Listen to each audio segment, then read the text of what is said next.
दोस्तों जय जोहार, जय छत्तीसगढ़, जय जसपुर। दोस्तों आज फिर से हमारे साथ है हमारे गुरु रक्षित सर। रक्षित सर का एक वीडियो मैंने बनाया था जो कि काफ़ी लोग देखा और काफ़ी लोग पसंद भी किए हैं और काफ़ी लोग का कमेंट भी आया है। आज मैं दोबारा आया हूँ रक्षित सर से मिलने के लिए। एक्चुअली क्या है, अभी जसपुर में और भी अन्य जगह में अभी नौकरी संबंधी चुनाव प्रक्रिया चालू है। इस संबंध में हम बात करेंगे क्योंकि रक्षित सर बहुत सारे नौकरी के संबंध में, चुनाव के संबंध में साक्षात्कार लिए हैं, परीक्षा के संबंधी। इस संबंध में आज चर्चा करेंगे। तो सर जी, मैं आपका वो वीडियो डाला था, काफ़ी लोग पसंद किए, काफ़ी लोग आपके शिष्य लोग कमेंट भी किए हैं। कुछ बोलना चाहेंगे उनको? नहीं, उनको तो मैं धन्यवाद दूंगा कि आपके माध्यम से उन बच्चों से मेरा प्रत्यक्ष नहीं पर अप्रत्यक्ष रूप से जो है साक्षात्कार हुआ। और काफ़ी बच्चे मुझे व्यक्तिगत रूप से भी फ़ोन किए कि रक्षित सर कहाँ हैं, दर्शन चाहिए। तो इसके लिए सरोज भगत जी आपको मैं साधुवाद देता हूँ, धन्यवाद देता हूँ। जी, आपका एक और शिष्य तो गाना गा के ही भेजा है मेरे को। अगर दोबारा मिलेंगे तो ये गाना को सुनाइएगा। वो गाना को मैं ऐड कर दूंगा। वो एक्चुअली प्रोफेसर बन गए हैं बगीचा कॉलेज में, शायद तिग्गा जी। हाँ हाँ, राजीव रंजन तिग्गा जी हैं, वो सहायक प्राध्यापक जो हैं वो बगीचा में हैं और काफ़ी अच्छे हैं। वो एमए इंग्लिश हैं, एमफिल हैं, पीएचडी हैं और संगीत में भारी महारत हैं। गुरुओं में वो महान है, विजय रक्षित नाम है, छात्रों का हित सोच। दोस्तों इस गाना को लास्ट में ऐड कर दिया हूँ, ये गाना को ज़रूर सुन सकते हैं। और सबसे बड़ा बात यह है कि अपने जॉब के प्रति वो काफ़ी ईमानदार हैं। मुझे इस बात की बड़ी प्रसन्नता होती है कि राजीव रंजन तिग्गा जैसे बच्चे जो हैं वो एक छोटा सा गांव लोखंडी के बगल में रायपाट है, जिसको लोग जानते भी नहीं, नक्शा में भी ढूंढने से तो वहाँ का बच्चा जो है वो सामान्य स्कूल जसपुर घोलेंग प्रताप स्कूल से पढ़ के जो है वो जबलपुर विश्वविद्यालय में अंग्रेजी में गोल्ड मेडलिस्ट हुआ और गोल्ड मेडलिस्ट में होने के बाद जो है एमफिल करने के बाद छत्तीसगढ़ नहीं मध्य प्रदेश लोक सेवा आयोग, और मैं यहाँ पर कोट करना चाहूँगा कि वह बच्चा छत्तीसगढ़ में अनुसूचित जनजाति का है, पर वह अपनी योग्यता के आधार पर जो है मध्य प्रदेश लोक सेवा आयोग में जनरल कैटेगरी में जो है वो सहायक प्राध्यापक के रूप में जो है वो हुआ। इसके अलावा विश्वविद्यालय अनुदान आयोग से जो है वह यूजीसी फेलोशिप भी प्राप्त किया। निश्चित रूप से जसपुर जिला शिक्षा के क्षेत्र में बहुत आगे है। आज भी हमारे बच्चे जो है विभिन्न क्षेत्रों में जो है वह शासकीय सेवा में कार्यरत है। जी धन्यवाद सर। और बाकी अभी चुनाव प्रक्रिया चल रहा है, जैसे कि यहाँ पे फॉरेस्ट गार्ड का अभी वैकेंसी प्रक्रिया चालू है, मतलब चयन प्रक्रिया चालू है। लोग कैसे तैयार करें बच्चे, उसके संबंध में बताइए डिटेल में थोड़ा। भगत जी, मैं ये कहना चाहूँगा कि मैं 1982 में शासकीय महाविद्यालय चांपा में मैं सामान्य सदस्य व्याख्याता के रूप में कार्यरत रहा। उस दौरान भी मेरे गुरुदेव ये कहते थे कि मिस्टर रक्षित, अगर आप चाहोगे तो मध्य प्रदेश लोक सेवा आयोग की परीक्षा लिखकर आप अच्छे पद पे जा सकते हो। क्योंकि मैं स्नातकोत्तर इतिहास विभाग में था। अब मुझे याद है कि मध्य प्रदेश लोक सेवा आयोग में जब पीएससी की परीक्षा होती थी उस समय प्रारंभिक परीक्षा नहीं हुआ करता था। अच्छा। सीधा जो है वो मुख्य परीक्षा होता था और इतिहास वाले के लिए तो अच्छा अवसर था। मुख्य परीक्षा में 3 पेपर इतिहास का होता था। इतिहास में अगर कोई बच्चा थोड़ा भी ठीक ठाक रहे तो सीधा डिप्टी कलेक्टर बन जाता। पर मुझे आदरणीय डॉक्टर खान सर का मेरे जो आदर्श रहे हैं उनका भी था कि मिस्टर रक्षित, आप उच्च शिक्षा के क्षेत्र में आए। मेरा विश्वविद्यालय शिक्षण केंद्र रायपुर में भी एज ए लेक्चरर मैं साक्षात्कार दिया था। अब मुझे याद है साक्षात्कार में डॉक्टर मजुमदार साहब आए थे नागपुर विश्वविद्यालय से। उन्होंने बड़ी प्रशंसा की थी, पर परिस्थितिवश विश्वविद्यालय की सेवा में ना जाके मैं शासकीय महाविद्यालय की सेवा में रहना उचित समझा। अब बात भगत जी ने ये पूछा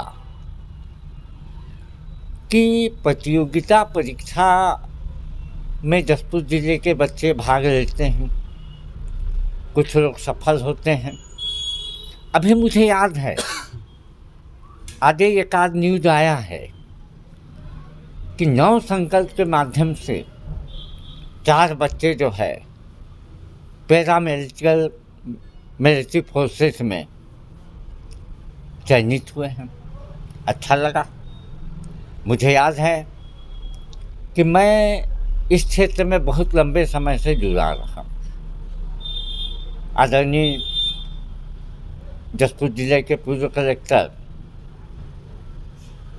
डॉक्टर प्रियंका शुक्ला मैम को आज स्मरण करता हूँ। उसने कहा था कि डॉक्टर रक्षित, जसपुर जिले के बच्चे क्या वायुसेना में जाते हैं? तो मैं बोला क्यों मैडम आप पूछ रहे हैं? तो उन्होंने कहा था कि रक्षित जी, आप मंच संचालन के समय कहते हैं कि जसपुर के नवयुवक आकाश की ऊंचाइयों को छू रहे हैं और समुद्र की गहराइयों को नाप रहे हैं। उसी थीम के आधार पे आदरणीय कलेक्टर मैम मुझे कहा था कि रक्षित सर, एक नव संकल्प बनाते हैं और उसके माध्यम से आप जसपुर जिले के विशेष रूप से जनजाति छात्र छात्राओं को प्रशिक्षण देके शासकीय सेवाओं को लिए तैयार। 2017 से लेकर 2022 तक मैं नव संकल्प का नोडल अधिकारी या कहें प्राचार्य बिना मानदेय का मैं संचालित किया। और मुझे आज गर्व है कि 2017 से 22 तक लगभग 100 बच्चे, चाहे वो बीएसएफ में हो, चाहे वो होमगार्ड में हो, सीआईएसएफ में हो, तिब्बती पुलिस में हो, विभिन्न शासकीय सेवा में हो गए। अब मेरे लिए तो बड़ा अच्छा है कि मैं अपने बच्चों को छत्तीसगढ़ लोक सेवा आयोग के लेखा अधिकारी, नायब तहसीलदार और परियोजना अधिकारी के रूप में भी चयनित कराने का प्रयास किया और हमारे बच्चों की कर्मठता से वे सफल भी हुए। अब प्रश्न ये उठता है कि दिन प्रतिदिन बच्चे जो हैं वो प्रतियोगिता परीक्षा में पिछड़ते जाते हैं। 1 लाख बच्चे आवेदन कर रहे हैं, बैठ रहे हैं 25,000। चिंतनीय प्रश्न।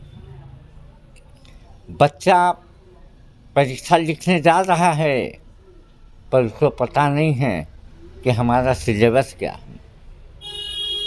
मेरा ये कहना है, प्रतियोगिता में सब लोग दौड़ रहे हैं, पर आपको नई तकनीक जानना चाहिए।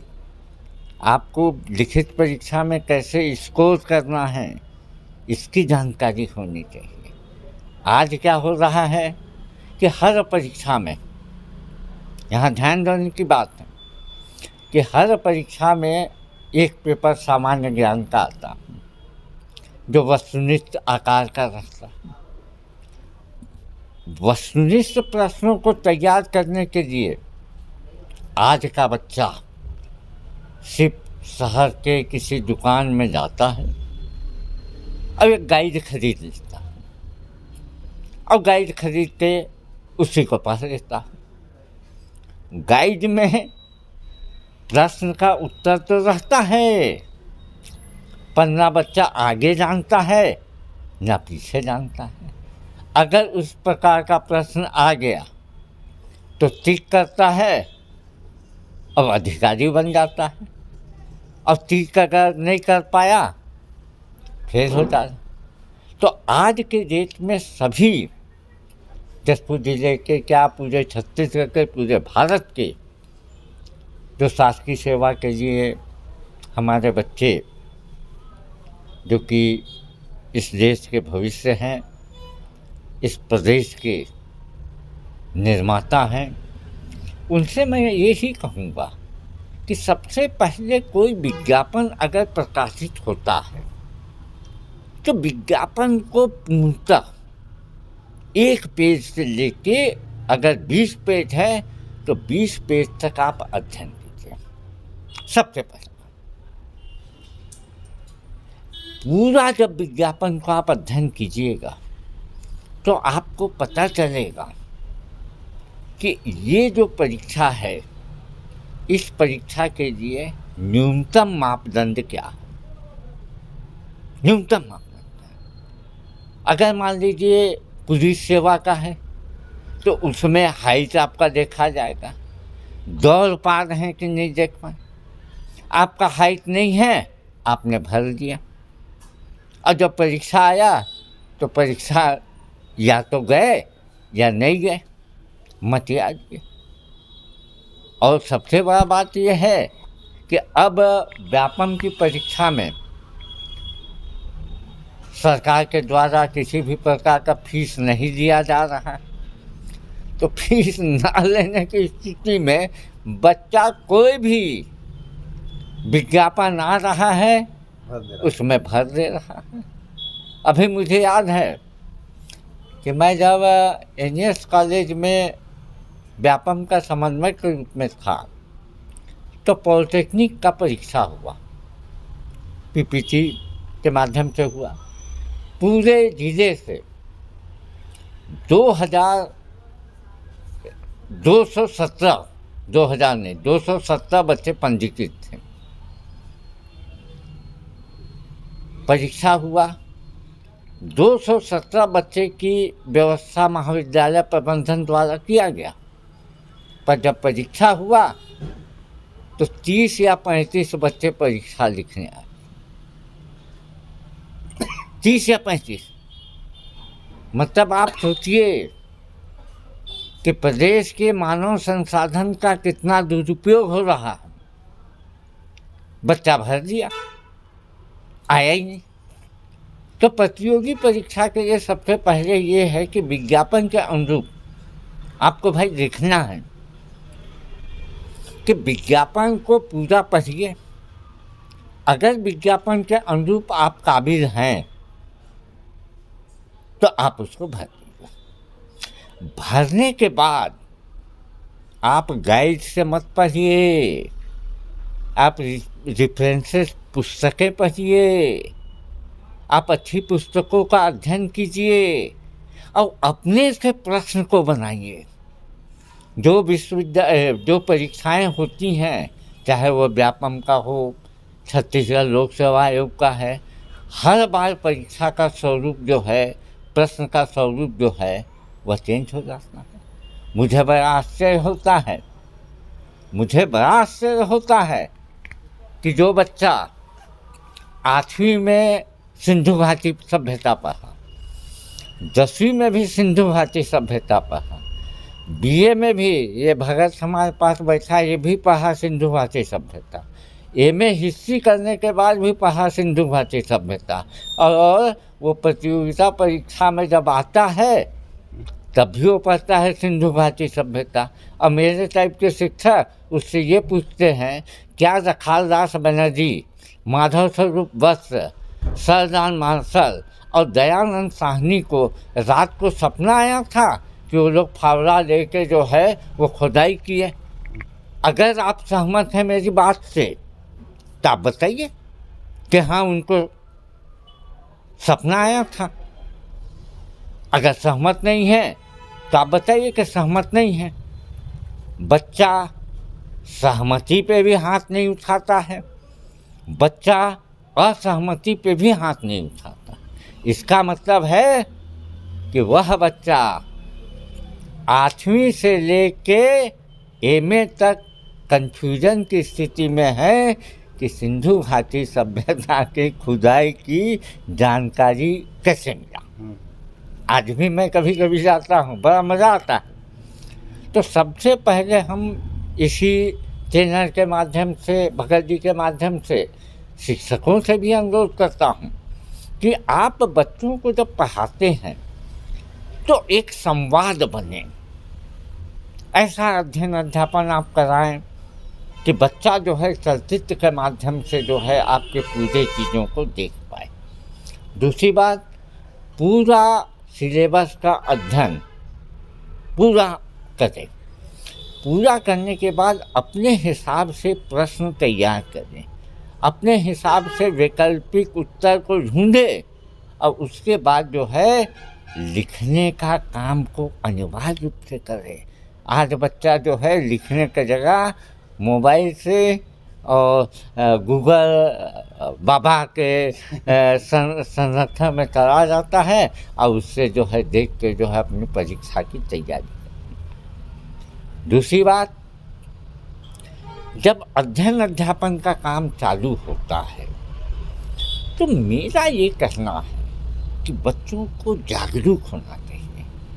जो चीज़ उसको नहीं समझ में आता, नहीं समझ में, तो सर लोगों से पूछे।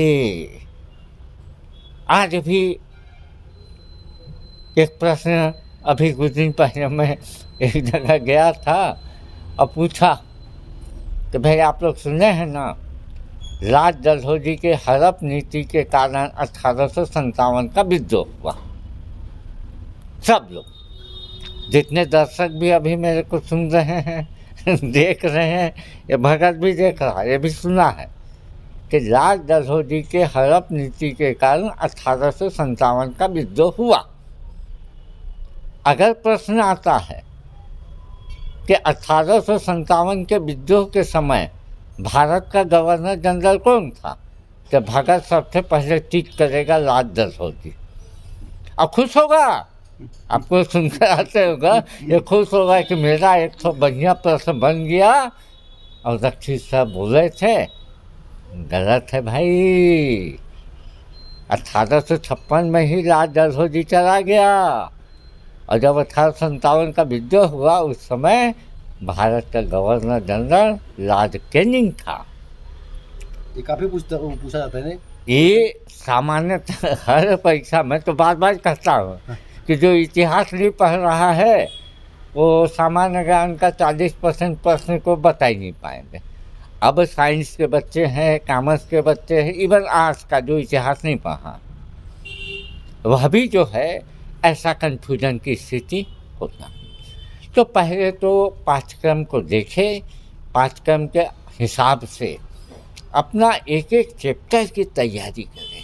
अब बार बार मैं कहता हूँ, प्रश्न अपने से बनाइए। सफलता सक्सेस नाम के जो किताबें हैं मार्केट में, उन किताबों का अध्ययन कीजिए, पर उसको अपने ज्ञान का परीक्षा लेने के लिए, टिक करने के लिए रखिए। उससे आपका पूरा कॉन्सेप्ट तैयार नहीं होगा। दूसरा मुद्दा आता है कि आज के बच्चों में लिखने की प्रवृत्ति खत्म हो गई। बच्चा ये सोचता है कि मोबाइल में देख लेते हैं, मोबाइल में टाइप कर लेते हैं। नहीं भाई, आपको हर प्रश्न को जो है वो पेन और कागज़ में लिखने का प्रयास करना चाहिए। एक बार अगर याद कीजिएगा और उसको लिपिबद्ध कर दीजिएगा तो मेरे को लगता है आजीवन जो है आपको जाने। तो सैद्धांतिक या लिखित परीक्षा के लिए आपको तैयारी करना पड़ेगा। मुझे याद है कि यहाँ के बच्चों को धर पकड़ के दबाव डाल के मतलब डांट के फटकार के तब बच्चा जो है तैयार होता है। सेकेंड लाइन में होता है फिजिकल के बारे में। अब आपका स्वास्थ्य ठीक नहीं है, आप जीवन में दोहरे नहीं हैं, आप कभी सोचे ही नहीं हैं कि मेरे को शारीरिक क्षमता मेरे पास है कि मैं कुछ कर पाऊँ, और आप भर दिए। लिखित परीक्षा पास हो गए, प्रशासन ने बड़ा अच्छा कर दिया कि पहले फिजिकल पास हो उसके बाद लिखित हो। मुझे याद है, बहुत अच्छा बात मैं आपको कह दूँ, मैं जो शासकीय महाविद्यालय चांपा में लेक्चरर था, उस समय विश्वविद्यालय स्तर का खेलकूद प्रतियोगिता कोरबा में आयोजित हुआ। एक लड़का बोला, नाम मैं नहीं बताऊंगा, एक लड़का बोला सर कि मैं 1500 मीटर का दौड़ में भाग रहे थे। तो मैं मजाक किया, मैं खाली हंसा उसको कि ना जी तुम तो 100 मीटर दौड़ नहीं पाओगे, 1500 दौड़ोगे। नहीं सर, मैं दौड़े करूँगा। उसको लेकर मैं कोरबा गया। कोरबा गवर्नमेंट कॉलेज की संगठन व्यवस्था में कार्यक्रम आयोजित। उस लड़के को मैं बोला, देख लो यार, नाम नहीं मैं सरनेम बता देता हूँ, सरदार था, अभी बड़ा अधिकारी है। तो मैं बोला, यार सरदार तुम नहीं सकोगे, आप फालतू कहे के दौड़ रहे हो। नहीं सर, मैं सकूं कि नहीं सकूं, मैं दौड़ूंगा। दौड़ा। आपको सुनकर आश्चर्य होगा, फर्स्ट सेकेंड थर्ड आ गए बच्चे, और सरदार जो मेरा छात्र था उसका 3 राउंड अभी तक बचा हुआ। तो मैं बोला भी, ये सरदार फर्स्ट सेकेंड थर्ड हो गया है, तुम अब रुक जाओ। बोल नहीं सर, मैं दौड़ूंगा। अब मुझे याद है उस बच्चे का तो पूरा 1500 मीटर को दौड़ा, और दौड़ने के बाद उसको हारने और जीतने से कोई मतलब नहीं था। उसका इच्छा था कि मैं 1500 मीटर दौड़ पाता हूँ। आज वो छत्तीसगढ़ शासन के एक अच्छे पद पे है, बीच बीच में बात होता है। वो मेरे को यही कहता है कि रक्षित सर, उस समय आप मेरे को भगा देते तो मेरा उत्साह जो है कम हो जाता, और शायद मैं इस पद पे नहीं। तो पहली बात, फिजिकल के लिए आप तैयार रहिए। अब फिजिकल के लिए आज का बच्चा घर में खाली सूत रहा है, मोबाइल देख रहा है, व्हाट्सएप देख रहा है, कुछ नहीं। मैं तो देखता रहता हूँ, सुबह बहुत सारे बच्चे बच्चियाँ जो है दौड़ते हैं। आज भी कुछ बच्चे आए थे, क्या कर रहे हो जी? नहीं सर, एमएससी कर रहे। भाई एमएससी के अलावा भी तो सुबह मैं देखता हूँ। हाँ सर, वो वन रक्षक की परीक्षा में गए थे, पर क्या हुआ रे? नहीं सर, दौड़ में थोड़ा पिछड़ गए, नहीं हो पाए। देखिए, इसका मतलब है उसको कॉन्फिडेंस नहीं है, वो अनवरत रूप से तैयारी नहीं कर रहा। मैं पीछे वीडियो में भी कहा था कि पहले तो आप लक्ष्य को निर्धारित कीजिए। अगर लक्ष्य आपका निर्धारित होगा तो उस लक्ष्य को प्राप्त करने के लिए आप दौड़िए। बहुत सारे बच्चे अभी मेरे प्राचार्य के कार्यकाल में बहुत सारे बच्चे अभी दिखते हैं, दौड़ रहे हैं। और मुझे तो बड़ा आश्चर्य हो रहा है प्रतिस्पर्धा की क्या स्थिति है। हमारा एक बच्ची एमए है, पीजीडीसीए है, एनसीसी सी प्रमाण पत्र है, और दौड़ में मेरे को हर जगह वो फर्स्ट आ दिया। आदू बेचारी दौड़ रही है, किसके लिए? सिर्फ वन रक्षक के लिए। मैं ईश्वर से कहूँगा कि उसका हो जाए। अगर उसका नहीं हो पा रहा है तो उसमें एक निराशा की स्थिति। तो सारे प्रतियोगिता परीक्षा में जो सम्मिलित बच्चे हैं, उनसे मैं यही कहूँगा कि पहला पाठ्यक्रम को देखिए, पाठ्यक्रम को देखने के बाद अपने से प्रश्नों की तैयारी कीजिए, तैयारी करने के बाद जो है वह उसमें भेज जाइए। फिजिकल, बहुत सारे शासकीय सेवा ऐसा है जहाँ फिजिकल शारीरिक मापदंड आवश्यक, शारीरिक मापदंड को भी कीजिए। शारीरिक मापदंड के बाद अंतिम स्थिति में होता है इंटरव्यू, साक्षात्कार। साक्षात्कार के बारे में मेरा जो अनुभव, मैं बहुत सारे साक्षात्कार कमेटी का सदस्य के रूप में बैठा हूँ। बच्चा जाते के साथ बड़ा डरता है, कॉन्फिडेंस नहीं रहता, कॉन्फिडेंस नहीं रहता है, वो लगता है क्या पूछ देंगे, क्या होगा, ऐसा होगा। नहीं, मेरी मान्यता सिर्फ ये है, बहुत होगा तो मेरा चयन नहीं होगा, बहुत अगर होगा चयन नहीं होगा, नहीं हो। अभी तो आप बाहर हैं, अगर हो जाता है तो आप सिकंदर बन गए, और नहीं हुआ तो ठीक है। तो मेरा ये कहना है कि इंटरव्यू के लिए तैयारी, समसामयिक घटनाओं की जानकारी रखें, मोबाइल के माध्यम से, फिजिकल माध्यम से, समाचार पत्रों का अध्ययन अध्यापन कीजिए। जब आप इंटरव्यू में जाते हैं तो बड़ा कॉन्फिडेंस के साथ, जिस दिन आपका कॉन्फिडेंस ये हो जाएगा कि बहुत अगर होता है तो नहीं होगा, इसके अलावा क्या होगा, अभी नहीं होगा, आगामी हो जाएगा। तो मेरे तो बहुत सारे बच्चे जो हैं, वो एनएस कॉलेज में भी कुछ लोगों का नाम मैं बताना चाहूँगा। अब मुझे तो याद है कि कोविड के दौरान जब सहायक प्राध्यापक का विज्ञापन निकला था, बच्चे तैयारी कर रहे थे, सारे चीज़ें बंद थी, तो मुझे याद है नव संकल्प के प्राचार्य के रूप में मैं लगभग 40 दिन हमारे बच्चों को जो है वह ऑनलाइन माध्यम से 10 बजे से लेकर 1 बजे तक जो है मैं, मेरे सहयोगी मनीष गुप्ता, मिस्टर राकेश तिवारी, देवांगन, हम लोगों ने काफ़ी ऑनलाइन माध्यम से किए, और इसका प्रतिफल ये हुआ कि छत्तीसगढ़ का पहला जसपुर जिला था जिसमें 13 हमारे बच्चे जो है असिस्टेंट प्रोफेसर के रूप में सेलेक्ट हुए, और सेलेक्ट होने के बाद आज जसपुर जिले या छत्तीसगढ़ के विभिन्न महाविद्यालयों में वो कार्य करते हैं। अब जमाना ये है भगत जी, जिसका बाल नहीं है, ध्यान से सुनिएगा, जिसका बाल नहीं है वो जो है बाल उगाने का तेल को बेच रहा है, और दुनिया में जो है उस तेल को लोग खरीदते। जो आदमी किसी प्रतियोगिता परीक्षा में कभी सफल नहीं हुआ है, वो प्रतियोगिता परीक्षा के विद्यार्थियों को पढ़ा रहा।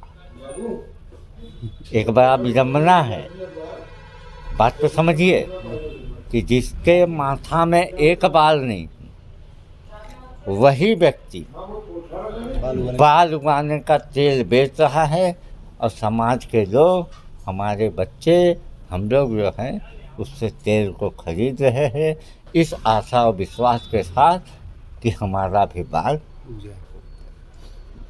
तो आज आप आए, बड़ा अच्छा लगा। फिर हम किसी दिन बात करेंगे, और किसी मुद्दे पे बहुत डीपली हम बात करेंगे। बाकी जो भी प्रतियोगी परीक्षा के बच्चे इस वीडियो को देखेंगे, अगर इस दौरान मेरे से किसी प्रकार का सहयोग की आवश्यकता हो, ऑनलाइन हो, ऑफलाइन हो, मैं 24 घंटा जो है बच्चे के लिए मैं उपलब्ध हूँ। मुझे याद है कि समस्याएं बहुत है समस्या, डाटा ख़त्म हो जा रहा है, गाड़ी नहीं है, नहीं मिल पा रहे हैं, समस्या। पर मेरे जैसा आदमी स्वामी विवेकानंद के उस सिद्धांत को अपनाते हैं कि अंधकार को क्यों धिक्कारें, अच्छा हो एक दीप जलाएं। धन्यवाद जी धन्यवाद सर जी। बाकी अगर किन्हीं को सर से कुछ सहयोग की ज़रूरत है तो आएँ। सर का ये होटल है Mahamaya hotel, Jaspur bus stand के जस्ट बगल में, यहीं पे मिल जाएंगे सर। और जो भी ज़रूरत पड़े शिक्षा के संबंध में, अभी तैयारी के संबंध में, तो सहयोग ले सकते हैं। तो आज के इस वीडियो में बस इतना ही। बाकी मिलते हैं सर बहुत जल्द नेक्स्ट वीडियो में किसी अन्य टॉपिक के साथ।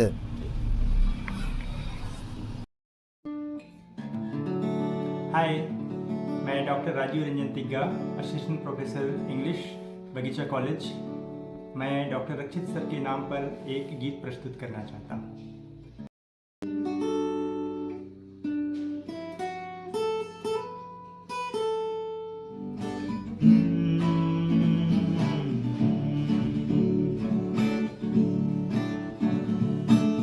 गुरुओं में वो महान है, विजय रक्षित नाम है, छात्रों का हित सोच रक्षित नाम है, छात्रों का हित सोचने वाला युवा दिलों की जान है।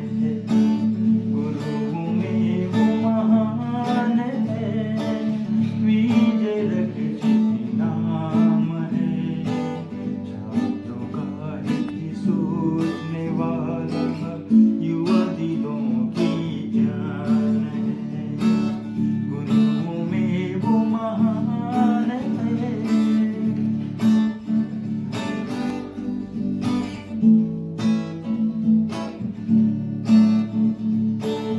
मेरे जीवन के हर एक मोड़ पे नई दिशा आपने ही दिया है। पग पग आया कठिन समय, कष्टों को आपने दूर किया है। मेरी उड़ान को नई दिशा दी, मेरी उड़ान को नई दिशा दी। ज्ञान का दीप जलाया है, ज्ञान का दीप जलाया है। गुरुओं में वो महान है, विजय रक्षित नाम है, छात्रों का हित सोचने वाला युवा दिलों की जान है, युवा दिलों की जान है।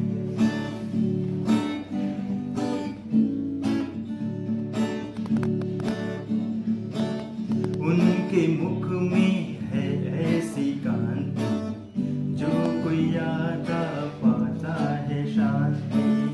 उनके मुख में है ऐसी कांति, जो कोई आता पाता है शांति। व्याख्यान उनके देव जैसे, में प्यार और आँखों में कांति।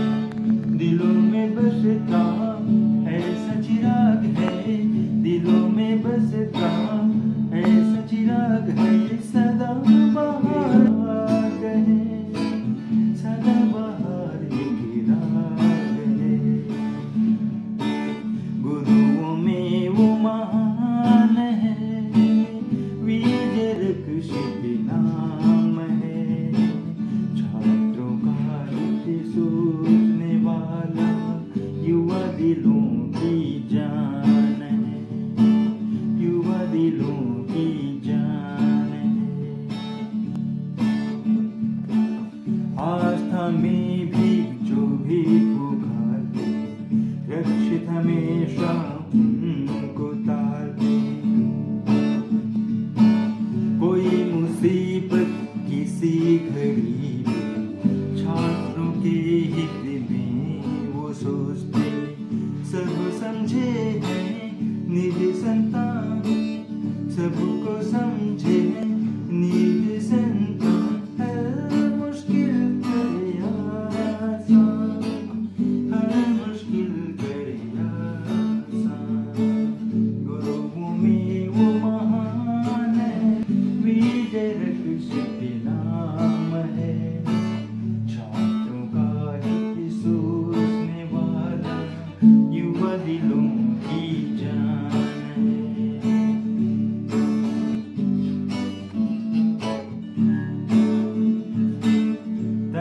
जुदाई की ऐसी डगर